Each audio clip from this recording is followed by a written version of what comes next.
Well, just following on what I was saying about Daniel Andrews, it was 25 years ago that the then president of the Czech Republic, Václav Havel, spoke at our National Press Club 25 years ago.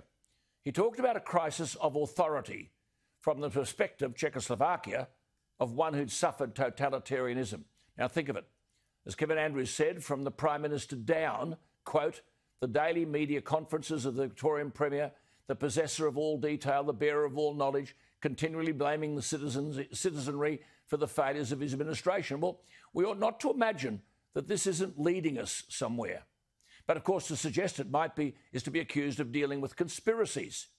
But from coronavirus, we have seen the growth of state power. And even though in the world there are 104,000 patients with coronavirus who are critical, that represents 0.0013% of the population. Yet leaders are hanging on to this power. I spoke to Maurice Newman about this last year. He made the outstanding point of these leaders, ours included, so-called liberal leaders. I quote Maurice Newman, no doubt they view individual freedom as an optional extra, not an inalienable right, and want their new powers to become a normal part of governing, unquote. Significantly, he went on about these people who are so-called governing. Quote, it was their gross incompetence or deliberate intent which gave them the present commanding heights. First, despite clear evidence of COVID's virulence, the World Health Organization kowtowed to Beijing by playing down the risks of infection. Then, when the spread threatened the capacity of global medical resources, health authorities modelled catastrophic scenarios to frighten citizens into submission and to justify enforceable draconian lockdowns imposed without regard for basic rights or economic cost. Much of the quote-unquote expert advice relied upon has been exposed as politically biased, not scientifically based. Well, back to my point. What is the agenda here? Do we just assume that the liberties and freedoms and economic advantages that we've taken for granted for so long are safe and secure? After all, here we are seeking to impeach an American who's no longer president. And Trump's been vilified from one end of the earth to the other. Coronavirus, well, 0.06% of Americans have died, not from it, but with it. But Trump created 7 million new jobs. The average unemployment rate was lower than that of any administration in the history of America. The unemployment rate for women was the lowest in 70 years. African-American youth unemployment was at an all-time low. African-American poverty had declined to the lowest rate ever recorded. But these successes sit uncomfortably with outfits like the World Economic Forum, whose ranks include people like Prince Charles and Al Gore and that schoolgirl. They're all there, George Soros, Greenpeace, the President of the European Bank, the Secretary General of the United Nations, the World Economic Forum. Remember it. They say that after COVID, climate action must be top of the agenda. And the forum's founder and executive chairman is a professor, Klaus Schwab, an 82-year-old German economist who is co-author of a book called The Great Reset. 3 big words.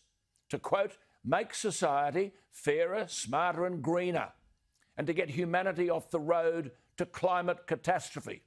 A great reset, he calls it, at the book launch last year, to, quote, make the world work with nature rather than exploit the natural world, unquote. If businesses start to prioritise nature, that could add 395 million new jobs globally by 2030, unquote. Make no mistake, the left are in the ascendant. This fellow Schwab has said, quote, the changes we've already seen in response to COVID-19 prove that a reset of our economic and social foundations is possible. Well, it goes without saying that Trump was a major obstacle to all of this, hence the emphasis on a decarbonised economy and talk that, quote, companies should serve all stakeholders, not just shareholders. Is this a threat or is it not? I think we're kidding ourselves if we don't take this seriously. James Delingpole is an English writer, journalist and columnist. He's published novels and political books. He's published articles rejecting the so-called scientific consensus on climate change, and he opposes wind power. He wasn't born with a silver spoon in his mouth. He's the son of a factory owner, but a graduate of Oxford University in English language and literature. He argues we must understand the meaning of the Great Reset and its impact on our civilisation. We've spoken to James before, but he joins us again. James Delingpole, thank you for your time. Much appreciated. I mean, these people are seeking to transform the world economy, aren't they? Yeah, I think there's a question that a lot of people are asking right now, and you just asked it again, which is why are they doing this? And the answer is quite simply, this is a coup by the globalist elite. It's happening in your country, it's happening in my country. We've seen it's happened in America. These guys are very serious about their plan, which ultimately is to reduce us to the status of serfs, which of course elites have done throughout the ages. I mean, the Western democracy is actually a relatively uncommon phenomenon. The freedoms we enjoy, we're reverting in a way to the historic norm where a tiny elite controlled the people and crushed their spirit.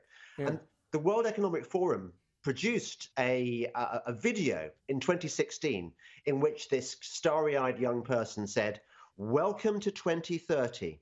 I own nothing, I have no privacy, and life has never been better." Well, it doesn't sound like a better life to me. It sounds horrible where we don't own any property. No, so that's right. Who does own the property? They've made this point, haven't they? This great reset. There'll be no money, no private property, no democracy. Some big outfit will take over all our debt. All our debt. We'll have no debt, whatever, your credit cards, your bank loans, all that sort of stuff. But in return, you'll have no money, no private property, no democracy. Every key decision, and what you do for a living, how much stuff you consume, as you've said, will be decided by a remote, unaccountable elite.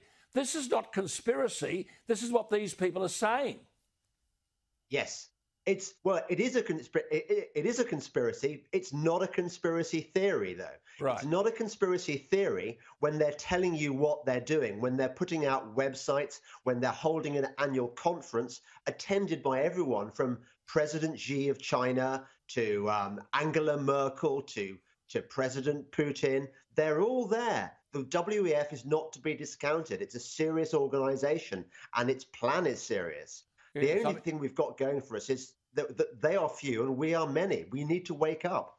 Good on you.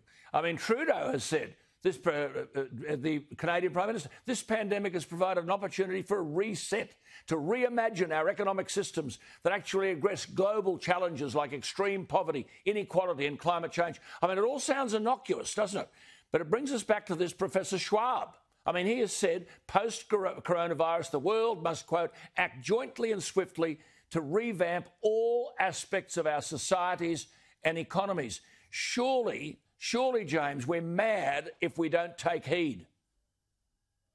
We are mad if we don't take heed, and we have to resist. It's unfortunate. I think we've all enjoyed decades of peace, but this is our World War III. It's just not the World War we expected. It's not a fighting war. It doesn't involve guns and rockets and things. It does involve taking control of our freedoms and grabbing them back from the people who are stealing them from us. Good on you. Great to talk to you. We'll talk again. Keep up doing the good work. I'd like to think there were more on our side than the other side. I somehow doubt it, but it doesn't stop us fighting the fight, James. Lovely to talk. Keep well.